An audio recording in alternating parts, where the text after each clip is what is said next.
And I've known Tarnika the shortest amount of time. She's so ambitious, and her story definitely deserves to be heard.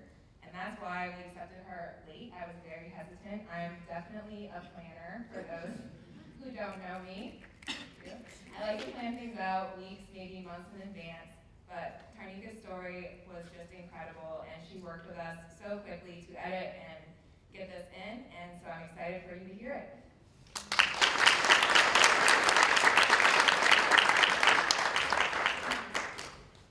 So, good afternoon, you all. I'm kind of nervous, so you can hear my voice, but please bear with me.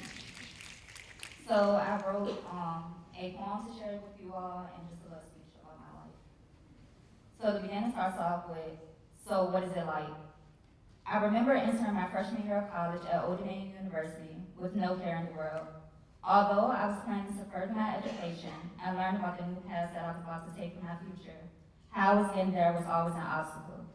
I was born in Richmond, Virginia, and grew up in a predominantly African-American assisted living neighborhood.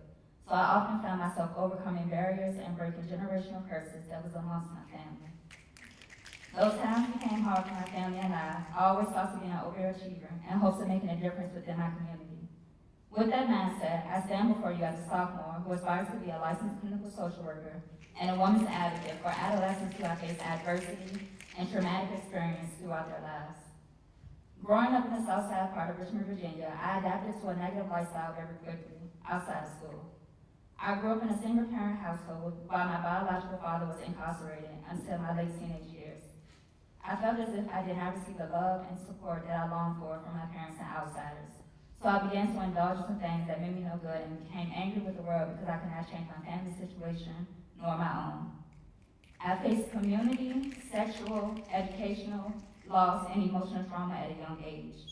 I watched my mother struggle financially and mentally raising my siblings and I.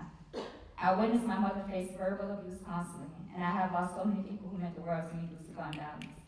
But I still believe that my family and I will see brighter days no matter what we have been through. During my years of high school, I was always intelligent and studious in my books, despite what I was facing alone at home. My teachers did push me to achieve and never give up, but I do not feel as if they prepared me for the real world as they intended. Although encouragement and motivation goes a long way, especially coming from a broken household like mine, sometimes we as first-generation low-income students need to learn more about the ins and outs of college itself. My high school did host freshman preparation seminars, but I do not feel as if they adequately prepared us for our first year of college. The students and teachers focused more so on the parties, the food, and the situations that may arise with roommates, but they do not tell us about the challenges we will have to face along the way. My first semester of college and being a first-generation student helped me figure this out all on my own. During my freshman year of college, I was very closed in. I thought I could handle everything on my own and figure out life by myself. Having this mindset led me to fighting and struggling with silent suicidal battles that no one knew about. I was depressed and my anxiety was uncontrollable. Even though I was doing great in the courses that I was taking, family and financial issues began to arise. This draining and helpless feeling stuck with me from fall of 2017 to the beginning of fall of 2018. After taking a step back and realizing I did not want to feel nor live like this anymore, I reevaluated my life and started going to counseling, and I found a church home. I started doing things that made me genuinely happy, and I stopped participating in things that took a toll on my mental health. I began to promote mental health and suicide prevention by creating my own blog called Meets Motivation and indulging to doing more research to see what it takes to become a licensed clinical social worker so that I can help others out even more. I have benefited a lot mentally from journaling, talking to others about personal experiences in life, doing blogs, and becoming involved in the Richmond and Norfolk community. I believe that as a first-generation low-income student, these are some of the things that we feel and face on a regular, but we are afraid to reach out and ask for help.